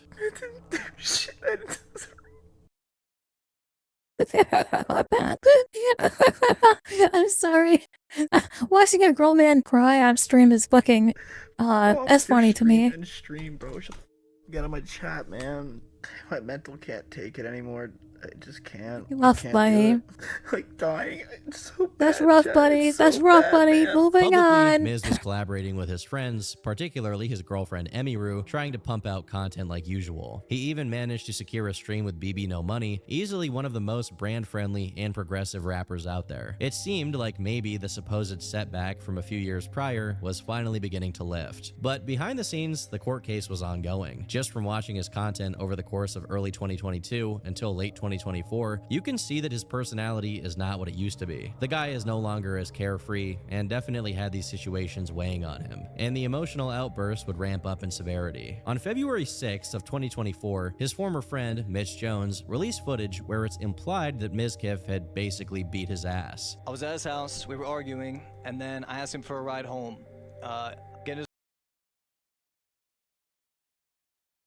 Why did he need a ride home?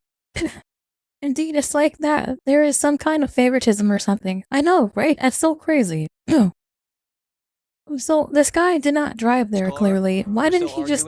And that's when we drive past. He didn't have a this part car? of the Is he poor? neighborhood where What's the going camera on? caught the Who is this assault, guy? And I have the evidence right here. So that was right before the assault. This is directly after the assault. Trash! Want to do it again? Huh? You said you could take me 7 times. You didn't listen to yourself, you're drunk and on cocaine. I tried to talk to you as a friend, you're treating me like shit. You think you're gonna kill myself. And all you can say is fuck you. And all you It's can not do is buddy. say fuck you. You think you're treating me like shit. Okay, I'm gonna be real. I'm not on either voice's side on this In the one. video, I think they're Miz's both car assholes. comes to a screeching halt, and it's implied that after that point, Mitch pulled him out of the car, wanting to fight him. Miz, being stronger, was able to win the altercation, but Mitch claims that Miz continued to beat him afterwards. Now, we don't know what happened behind the scenes here, as Mitch did not reveal these specific details, and Miz just outright never acknowledged this happening. But given that Miz screams, "You made me want to take my own life," it's clear that his mental state was not very good. Now, in December of 2024, Miz publicly stated that his court case with Adriana Lee was coming to a close. Fortunately, after 2 years, Well, I'm that's good. finally Fucking glad to finally. announce that the court has dismissed all allegations against me in relation to those allegations. So, all the allegations are over. He was found innocent. After Good months for of him. litigation, Moving those on. allegations were thrown out of the courtroom, and the plaintiff is required to pay my attorney fees. Despite his collaborations seemingly continuing to provide content for him, Miz eventually left Austin altogether, saying he was ready for a new chapter in his life. The house responsible for so much of his most popular content was sold as he left for Los Angeles. Despite hardship, he was ready to make a serious comeback to the streaming space. For example, he made one video addressing what had gone down in 2022, throwing some shade at Ludwig for how he had covered the allegations back in the day, while also proclaiming his own innocence regarding the accusations. I want to show you a quick video. I made a video, got a fuck ton of views, has 98.7% like ratio, called Twitch is Collapsing. And this was about Trainwreck's bombshell tweet, now totally debunked, about Mizkif and I forget whoever else. Well, it sounds like train tracks really fucking fucked them up, right? It was just not at all Yeah. based in fact. At least he's taking his money back, you know? That's good for him. A video based off of We need that more are accountability on these platforms, these chat. videos have no research to them. These videos are aggregates of what is available to see online. In September 2022, I was accused of covering up sexual assault by Trainwreck TV. This resulted in the biggest drama that has ever happened in the history of Twitch, where dozens of the top content creators attacked me for weeks, saying that I covered up sexual assault and I deserved to be banned. Ludwig was one of those And content you know creators. what? He never covered it up. That's good for him. You know, I'm glad that people are taking the accountability on it, but I don't know what happened. I wasn't there, so I'm not going to say Piggy decides though. This resulted At least the courts were able to decide, but figure out what happened. If they just kept it, torpedoed my career, just kept it offline. I will fucking mute us so I can talk. But they just kept it offline and like figured it out on the whole. None of this would have happened. But instead, they had to bring all this drama online.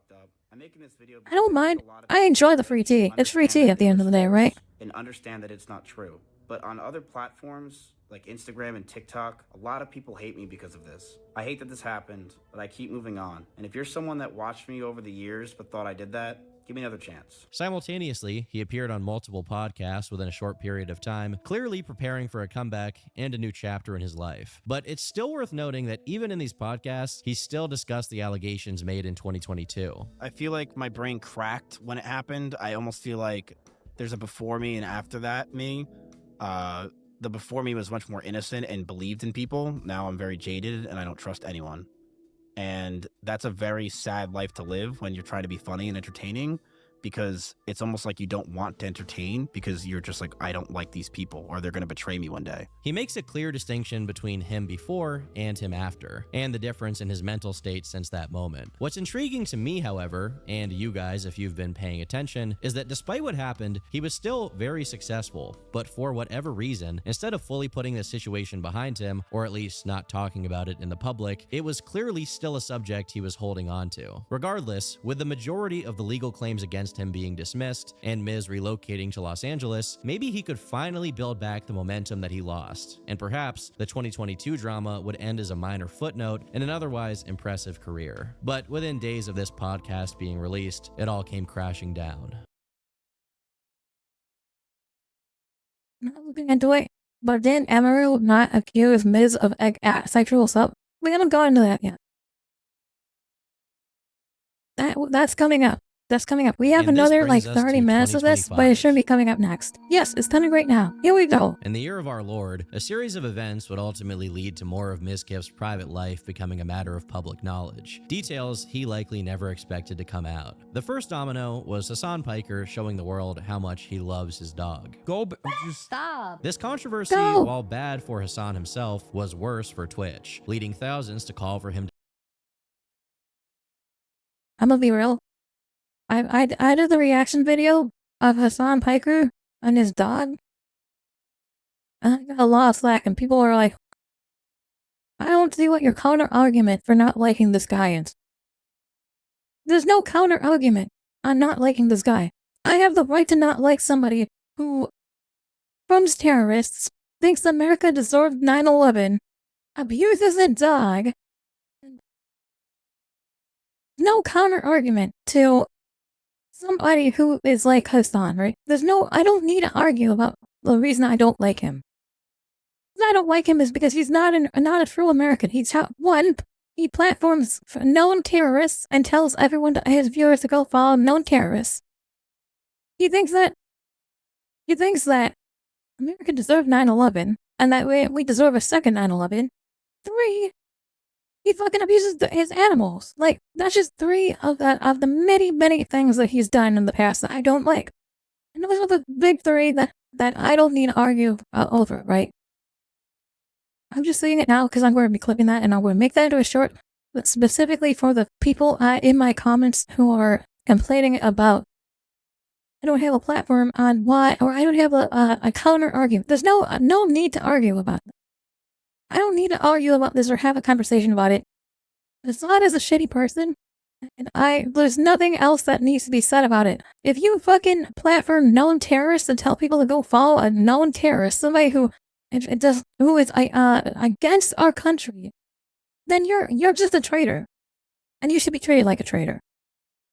Well, that's just my opinion. Anyway, moving on. That same week, a familiar face also made an appearance, Emiru. While at TwitchCon, she was approached by a stranger and assaulted, while security basically stood there aimlessly before finally someone stepped in to stop the interaction. This sparked a lot of outrage, not only because people understandably felt bad for Emiru, but also because Emiru pointed out the inaction of Twitch staff. I don't give a fuck about I don't give a fuck about jokes. He wasn't joking. There's a clip where he literally talks about how he was seriously thought.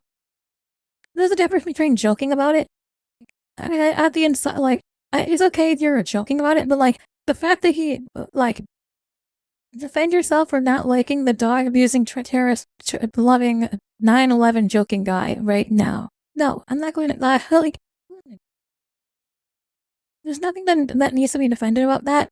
But I think it's absolutely mental. The people that these people that are from the Hassan camp who are coming onto my platform and saying that I need to defend myself on that. There's nothing to defend. There's nothing I need to defend on that. Those are really good things. And I would be different if he was joking about 9/11, right? Because I don't give a fuck if you're joking about 9/11. But when you say it in a serious context, which was when he the clip that I saw was taken. It went with a clear context. He was having a discussion, and he's like, "Yes, I think that 9/11 was a sort," and it's not it was a tragedy, and it's okay to joke about it. But then there's the mentality of a terrorist or a traitor to our country, saying it and generally being serious about having us deserve that.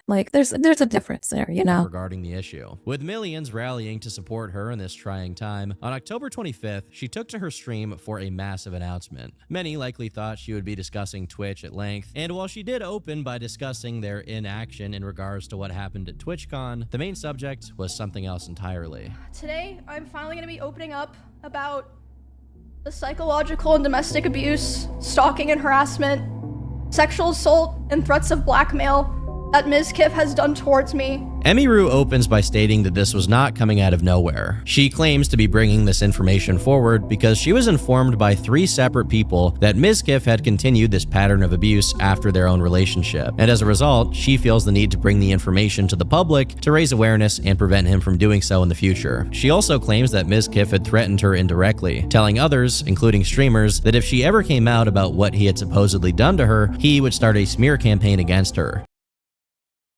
I really hope that they talk about the World of Warcraft portion of this. I'm not sure if they're going to, but this is, yes, I know that Brad said this earlier, or no, not Brad, only Human said this earlier about how, I'm not sure if Enru was the one accusing him. Yes, Enru was the one accusing Mizkif of emotional abuse, sexual assault, physical violence, stalking, all sorts of nasty stuff, right? But there's another story that I watched on Twitter where Mizkif freaks out because Emiru is just better at tanking in World of Warcraft than he is. I think that's the funniest shit ever. I too am a good tank. All I do is spam one key, the auto rotation key, over and over and over again, and I am even a very specifically good tank. approaching one of her employees at TwitchCon, saying that if she ever came out, he would destroy her. She specifically says that his plan would be to accuse her of neglecting her rabbits, echoing the tone of the recent controversy around Hassan Piker. Perhaps seeing how it went for Hassan, his plan was to more or less jump on the bandwagon against animal cruelty that was happening on Twitch. You know what? There's a possibility that she does abuse her rabbits. I don't know. There's a possibility that Emiru is abusing her rabbits, but I wouldn't know. It's a possibility. I mean, if you're a streamer and you're using your animals as the stream prop, then I think that's animal abuse in my opinion. But I think that if you're a live streamer, you probably should have known about it. Because you're busy trying to stream to an audience instead of taking care of your pet like an actual adult. With that you know? preamble out of the way, she then explains that the relationship was very private, hidden not just from the public, but also from friends and other people who were a part of OTK. This relationship, in her words, was extremely codependent and toxic. She says that from the beginning, Mizkif portrayed himself as a nice guy, someone who treated women that he dated lady very well. And at the same time, he seemed motivated for both of them to succeed as teammates. However, the first issue she alleges is that Miz was very controlling shortly after getting into a relationship with her, dictating what clothes she could wear, who she could be friends with, and when she could stream, to the detriment of her career. One thing I haven't seen anyone bring up in regards to this comes from something I covered 2 years ago in regards to their relationship. While at the time their dating was kind of speculated on and somewhat of an open secret, Emiru had accidentally tabbed into her Discord on stream, showing some messages with Mizkif. One may interpret the following messages as being controlling. In regards to her being on stream, he says, "You literally lift your legs like a cheerleader multiple times. Stick a bottle between your legs and play with it. Farm those parasocial people by doing this content in the first place. After Yeah, should I be doing this kind of stuff? Should I be opening and closing my legs for you guys? Putting a bottle in between my legs and playing with it? Should I be doing this kind of stuff, chat? Is that going to get me more views? Are you guys going to become more, or are you guys going to become more parasocial if I do that shit? You know the clips. I posted a couple of clips of the costume that you guys bought me on YouTube, and those fucking did terribly. Like, we got like 10 views on them. They're so bad. No, those claiming to me parasocial you don't want based. these weirdos and you hate this community and hate the just chatting community. Emmy I love my parasocial. Listen, I love my parasocial viewers. You guys are what keep me alive. You guys are the ones that keep me going. You guys make me want to stream every day. I love you all. As long as you don't start coming to my house or trying to dox me or do some crazy shit, you are more than welcome to be parasocial because at the end of the day, we are all friends here. responds, "I genuinely don't think of things like that as sexual." Just don't think that I'm going to be... Listen, it's okay to be parasocial, but the second you go crazy and demand that I move to your location and like... I had one guy recently playing a game with him. I met him on stream. I was playing games with him, and I think we played for like a week. Literally it was less than a week. We were playing the same game together for less than a week, and then he got feelings for me, and then he decided to send another VTuber to reach out to me and ask if I would be interested in dating him. And that's when I draw the line. I'm not interested in dating any of my viewers. I'm more than happy to be your guys' friends and like fucking run this community with you guys. But like the second you guys think that we're going to be dating and I'm going to be selectively only with you, that's where I draw the line. Cause this is some fucking weird shit. Especially like this guy lives like miles and miles away. This guy lives on the other side of the United States. And like, I'm not moving over to him. There goes my marriage proposal. Sorry, chat. No marriage proposal. I don't want it. I don't want to be your Mike Wazowski. Mike wife Zowski. I don't want to be that. Sorry, chat. I'm okay being your guys' friends, and I'm okay fucking vibing and like we can be a little bit sexual, not super sexual. Like I can pop my feet out if you guys want. Here, I'll pop my feet out for you guys. Oh, there's my feet. You know, we can do some of that. But like where I draw the line is when it comes to the IRL stuff, right? Well, if you want to bring this relationship that we have online to the real life, that's where I have to draw the line. Because in my real life, I have something nice that's set up. You know, I have my own house. I have a very important job that is important to keep my future, and I don't need somebody coming out in here and being mental and ruining that for me, right? I've got a job that's going to pay my pension, and I'm going to be set for life. I need to stay with that, you know. What about people wanting to go to you? Because I need people like that. That's kind of like I said.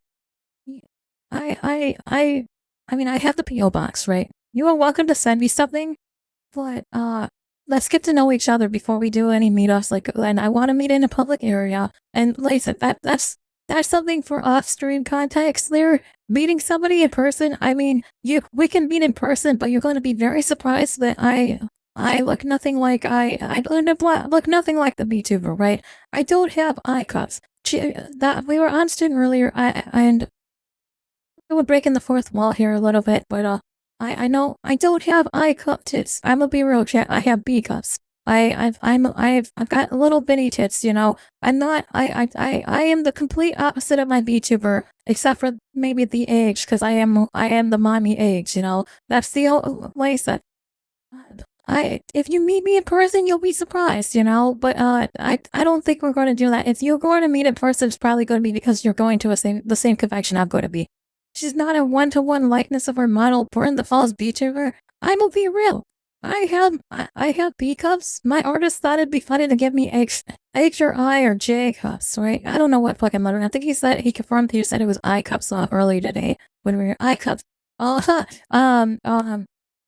ICUP. I cups. Like, I think he said that my tits are I flavored. And I don't think that I'm gonna be real. I don't have eye flavors in real life. Unfortunately, I am compensating, chat. I'm compensating for having small tits in real life. Doing it. Okay, moving on because we have only another 20 minutes Especially of since this I'm and then wearing it's pajama done. pants, but I will stop. Mizkif says, okay, lol. Then Emiru responds by saying, I do dislike having to always make content for those types of viewers, but I thought this was something that would be easy and low effort. Mizkif says, go to sleep on stream. Clearly that's not one we've talked about, or you know is bad to do. Emiru says, yes. I'm not in your walls, I'm in your At the time fridge. these messages originally came out, it sparked much debate over how it played into the greater context of their relationship. Now, with Emiru's perspective, it's possible that this is part of the broader image of control that Mizkif had over her. But I'm going to come back to these messages later when we get into Mizkif's response. Emiru then transitions to talking about the alleged physical abuse that she suffered. She claims it began with him throwing plastic bottles at her, and she asked him to stop. However, things really took a turn for the worse in September of 2022 when the initial cover-up allegations came out, and as we've already seen, Miz's mental state began to unravel. Emiru states that his mind began to deteriorate, and at some point, it seemed like he truly snapped. While viewership was always important to him, now that it was dipping, it became a major source of insecurity. He never wanted to stream at the same time as her for fear that their shared audience would interfere with his own numbers. She claims that during an event where the two were streaming Rust, everything started out fine, until he noticed that her viewer count was higher than his. She says that God forbid. Right. So Elsewhere, no way. I'm saving up to make a trip to the U.S. I got enough going on in my life. That's fair. Listen, Brad, if you want to come to America, We can take you, give you a slice of Chicago-style pizza, and we can come in the wintertime.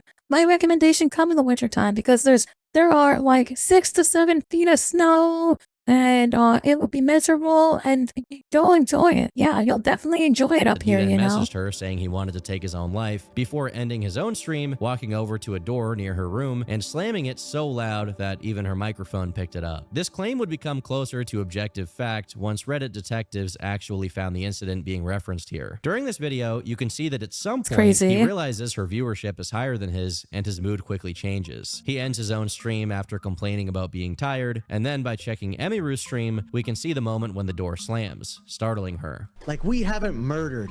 Like we haven't pillaged. She had a one-hit advantage.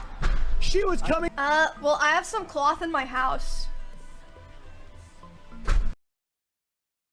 Do you think it's the bunny ears? Do you think the bunny ears is what got her more views? Maybe Mizkif just needed to wear some bunny ears and a low-cut shirt. Maybe he would have gotten more views. I don't know. In her allegation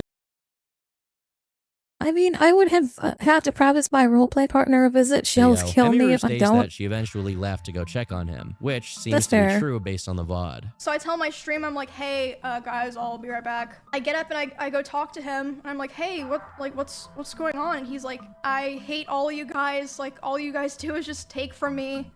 And like, I'm just done. Like, I'm just done. And I was like, this is like, really?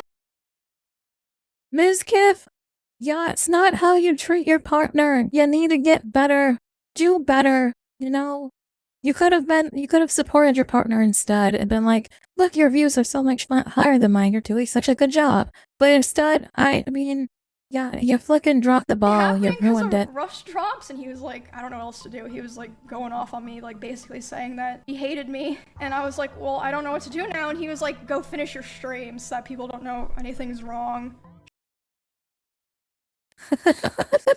I'm sorry, that's fucking funny. You know what? Go finish your stream and act like nothing's wrong. I just told you how terrible you are and how I hate you. What the fuck is this She mental states that case from bullshit? this point onward, things only got worse. He would destroy furniture in front of her, punch holes in walls, and at one point even threw his phone at her, giving her a bruise. He would throw his phone at me. I would That's tell rough, him, buddy. you know, it scared me. I don't like. Imagine all that over a couple million views. I mean, shit, I'm happy if I got fucking top 5 people watching me at a time. I don't know, maybe it's because I'm a small content creator, but views don't mean shit to me. I get it though, that's where their money comes And from. one time it even hit me in the eye, which caused me to get a black eye, but he always, you know, was like, oh, it's an accident, and I was like, oh yeah, it's an accident, like.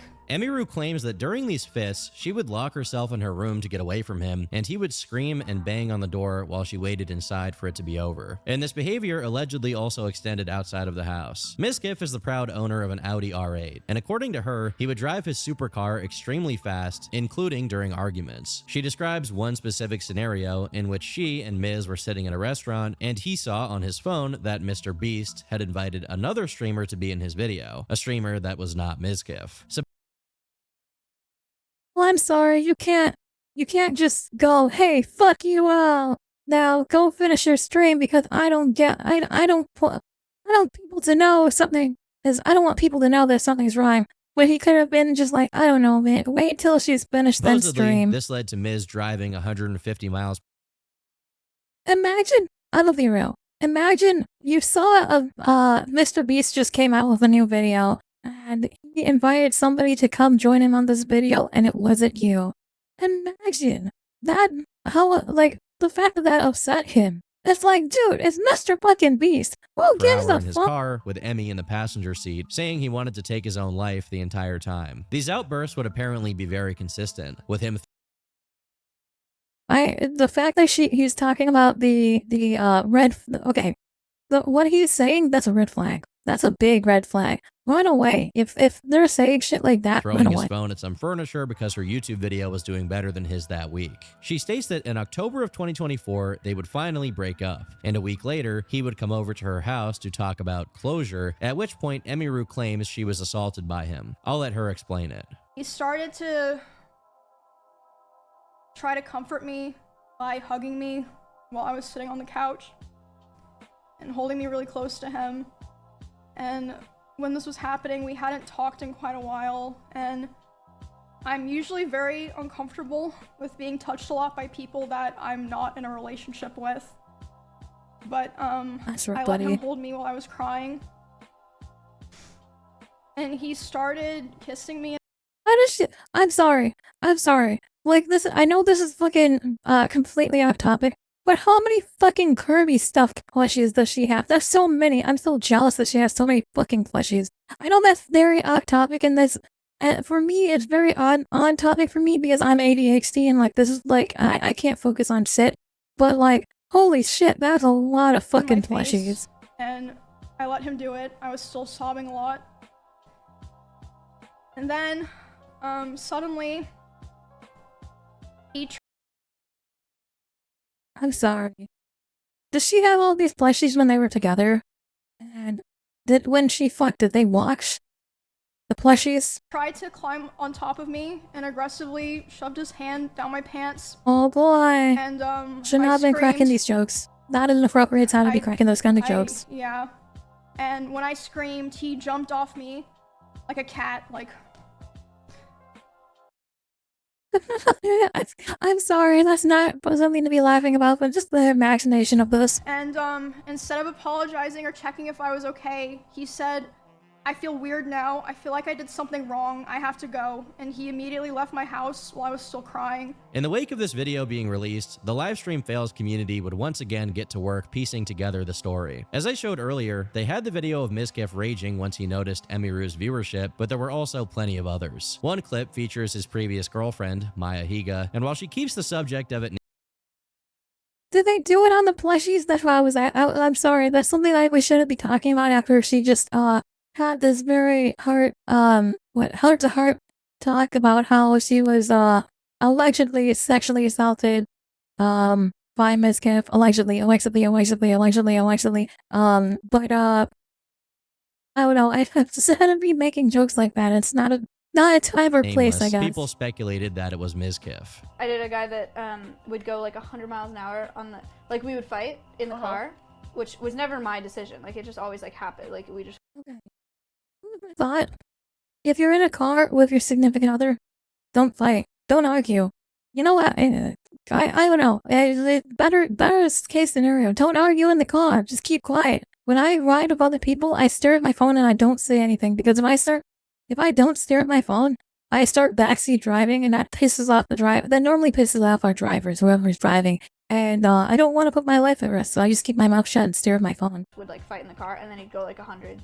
And I would like literally like beg him to slow down. I'd be so scared and I'd cry, and then he would not slow down until I apologized. So then I started driving only. Like I wouldn't. Oh, we got an ad. Hold on, we'll pause it real quick. Now when you're done with your ad. Sorry, chat. I've got ads rolling, so I apologize if you're watching this after the stream is over. But I feel like this is something we like. Listen, ads are where the money's at. And that's why you said it. At the end of the day, Twitch doesn't care about us, so when I have an ad, I pause whatever I'm doing, and I wait until everyone gets out of ad jail, and then I go back to playing. Welcome back. But then if we'd get in a fight while I was driving, he would like pound my ceiling in my glove box. He would like scream and like hit the ceiling and What like the hit the glove fuck? box and just like scream profanity. In another clip, Red flag he much? throws Holy some shit. Starbucks bags at Maya. And while obviously throwing a paper bag is not the biggest thing in the world, it does seem to line up with what Emiru claimed. She would also show a series of screenshots of message exchanges which corroborate some of what she says, particularly the idea that he was extremely insecure, mentally unwell, and would take it out on her. She shows that he continued to contact her after the relationship had ended, expressing regret for his behavior towards her, but also Trick, shut up. Stop trying to make me sub to the channel. Just get the free gift sub.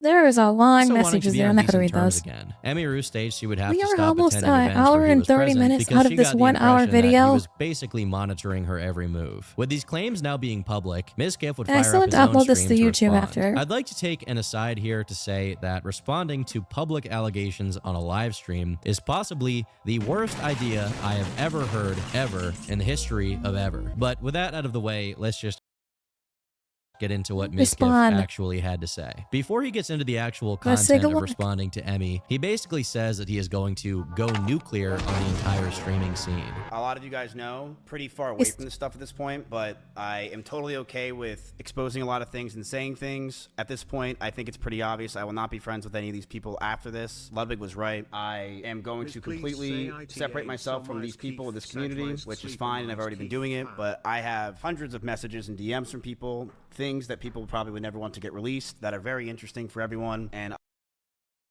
Okay, spill the tea if you want to talk about it. as time goes on. Let's go. He's going to drop the DMs.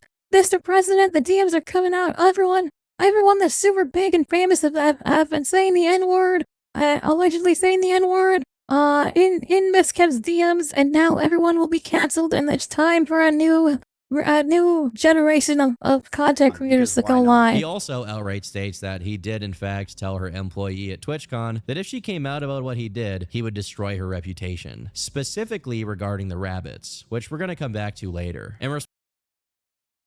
I hope to God that everyone's reputation after this is in the dumpster.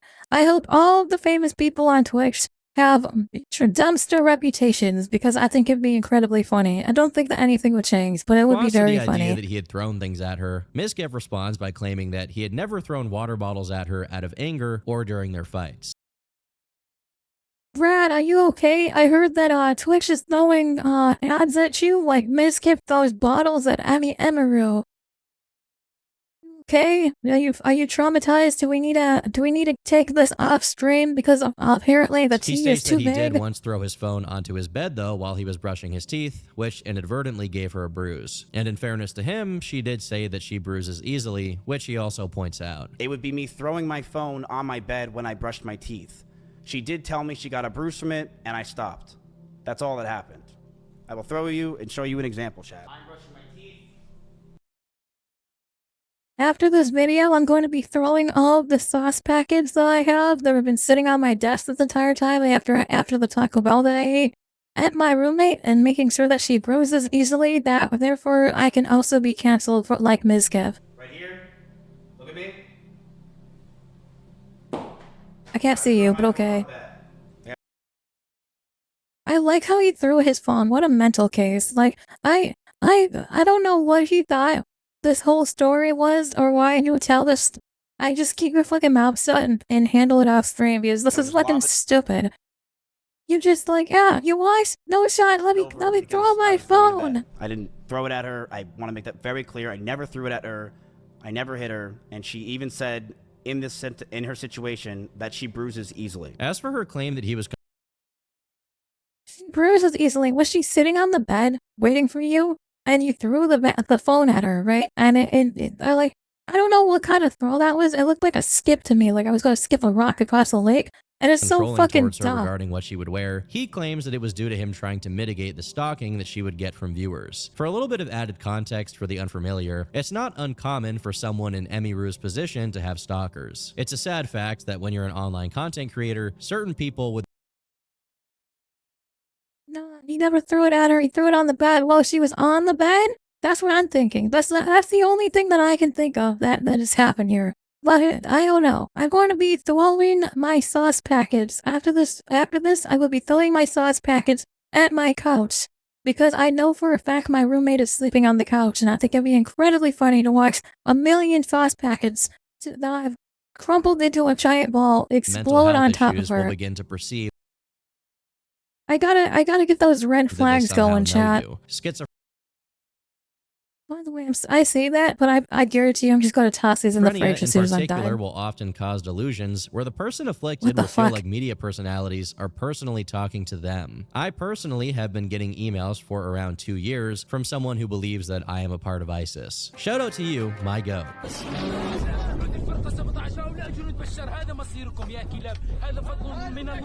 Now, Mizkif claims that his controlling behaviors were to mitigate the presence of these stalkers. While we don't know exactly what was going on with their in-person interactions, I once again am going to refer to the leaked messages from earlier. If you believe Emiru, then this was yet another instance of him being controlling towards her. If you believe Mizkif, then this interaction was him trying to stop her from encouraging more parasocial behaviors from the audience. I don't believe either one. I think they're both in the wrong. And the content of the messages from Mizkif do line up with that perspective, although whether that was his true intention is not for me to say. Now, if you'll remember, Emiru had claimed that as a consequence of what happened with the OTK drama, Miz's mind basically snapped. This is something that not only has he talked about before, but he also agrees with it in his response, stating that after this, the only person he really talked to was Emiru, which also aligns with her claim about the relationship being extremely codependent. He admits to being obsessed with viewership, something he didn't really need to admit to, because that much was already obvious from the Rust video. And on top of that, he does in fact go down one path that Emiru had predicted, claiming that she neglected her rabbits. Emiru has a lot of rabbits, but as those rabbits moved out of her room and into the living room,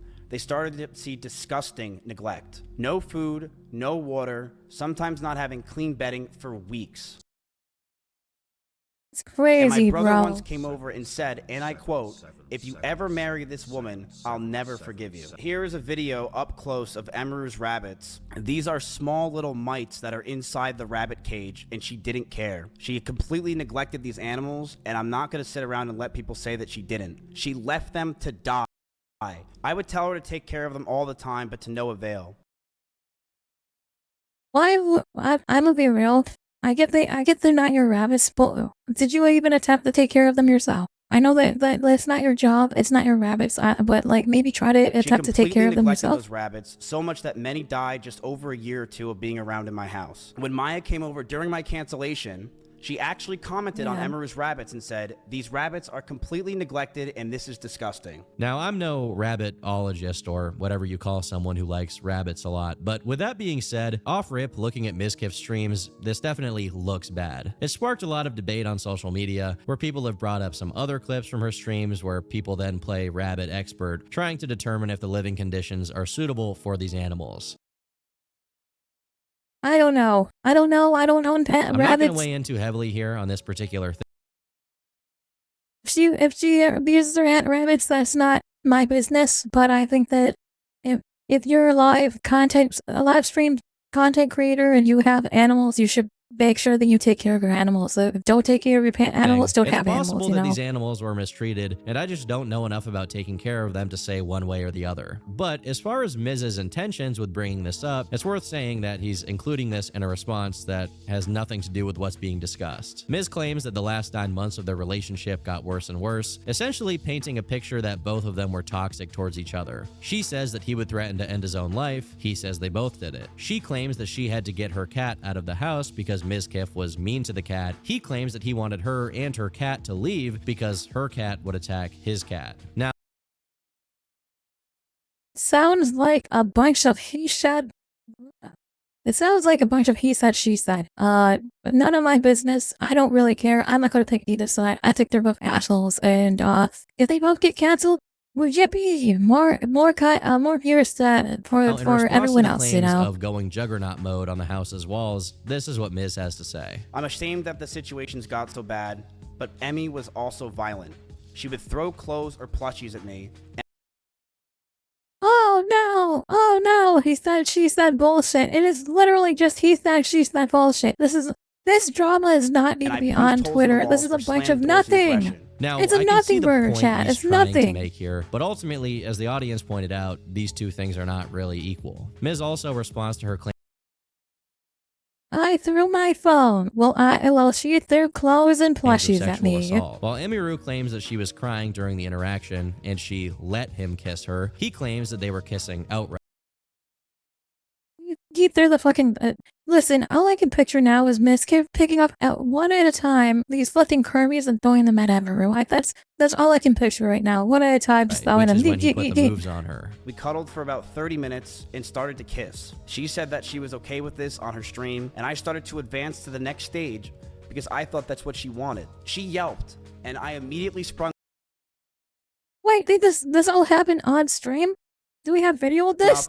and was scared if I did anything wrong. I got scared and left the house. I apologize if that made Emmy uncomfortable for me not saying sorry, and I wish I said sorry back then. Now, this particular part of his response has caused a lot of debate on Reddit and other sites as to whether or not what she describes is assault, whether his retelling is assault or not, etc. XQC, for example, seemed more understanding towards Mizkif, while other streamers like Dante have heavily disagreed. Mizkif claims that after this... I don't know Dante. Okay, hold on. I know who this is. I know who this is, right? I don't know who this guy is, but this guy is in absolute tears and spreading his legs. Is this a man or a woman? I don't know who this man is or woman is, but he is acting like a woman and crying. So I don't know who this guy is, but he... The fucking face right here, it makes this guy, listen, this guy's face right here, this face has made his entire stance is moot, is gone Dante because of this fucking face right here. I don't know who this guy is, but he's a Mizkif loser. claims that after this interaction, Emiru had told Miz that she wanted to marry him, but he knew that the relationship was too toxic to continue. With that being said, we do know from Emiru's messages from him since then that this wasn't necessarily something he remained consistent on. As of me writing this, Mizkif has not released anything on these other streamers as he initially promised. Instead, he's turned off the comments on his entire channel and gone silent on most of his social all the media. drama. But that doesn't mean that all of the developments have stopped. As confirmed by both Miz and Emiru, in the wake of the 2022 drama, Mizkif's mental state deteriorated rapidly. After his response was posted, he took to his offline chat to speak about this a bit, stating that during that time period, he did in fact take steroids, took shrooms every day, and at one point took acid. He even specifically clarifies that the steroids gave him anger issues. Now, if you've done a little bit of reading online, or you watch Trend Twins videos, you're probably familiar with the term roid rage. Without getting into the science of it, you can become irritable, snapping at things that wouldn't otherwise make you upset, and flying off the handle into I'm gonna be physical real. violence. I can get Given that roid Mizkif's rage mental too when I state don't was smoke already cigarettes poor, or vape. Steroid use definitely didn't help, and probably Get it. contributed to I don't. not only I don't the violent actually outbursts because I've that never used Emiru steroids and I described, never but plan also on the using Mitch Jones steroids. incident. But like, as I said earlier, I we get don't it. know I can exactly be what led up irritable to this too when I incident, don't and given what's said, take it's vape. When I possible don't that get Mitch had goaded nicotine, Miz when I into go, I beating get him my up. nick What led rage. up to this Oh incident, man! and given what's Stay said, out of my way it's if I get my possible nick that Mitch rage. had goaded Miz into beating him up. However, this is just another drop into the bucket of the broader picture that is Mizkif's perpetual crash out after the 2022 drama. And I'm sure doing psychedelic drugs like mushrooms and acid didn't help either. Now, up until this point, I've mostly avoided talking about the reactions of the broader community to Emiru's story, but it hasn't been great for Miz. Another girl accused him of assault, although she says in the post that they had a consensual relationship afterwards. Adriana Lee was obviously happy to see Emiru coming out, considering her story from back in the day. Ethan Klein came out in support of Emiru. Asmongold has been shitting on him relentlessly. Livestream fails made South Park edits where Miz is Cartman, because of course they did, with his, I assume now, Slight difference between neck rage and pumping testosterone through your veins? Maybe. I think there's probably a major NMP one. LOL, SFand, and Asmongold changing their profile pictures to play into it. Trainwreck is seen as a hero, cast out of the Twitch poggers community, only to play a direct hand in orchestrating their downfall, which many see as deserved given recent events. While Train himself more or less declined to comment, Tectone has come out in support of Emiru. Various other content creators have shared that they either didn't like Mizkif or never heard a nice thing about him behind the scenes. Even Ice Poseidon came back to throw a shot across the bow. And Pokimane also made a statement in the most Pokimane way possible, but I'm not reading that. Now, at the same time that all of this was happening, Rich Campbell's accuser announced that she was dismissing her lawsuit against him, and he personally returned to Twitch after 3 years of silence. And Mizkif has officially been dropped from OTK for the final time. The organization he helped found has now cast him into the Shadow Realm. Meanwhile, Asmongold has implied that more stories are soon to come out. There have been 2 additional people that have alleged that he assaulted them within less than 24 hours of this stuff coming out. And not a single person that is in the space that knew him is really defending him. And the most recent development in this story is that Mizkif has filed a lawsuit against Emiru, Asmongold, and OTK.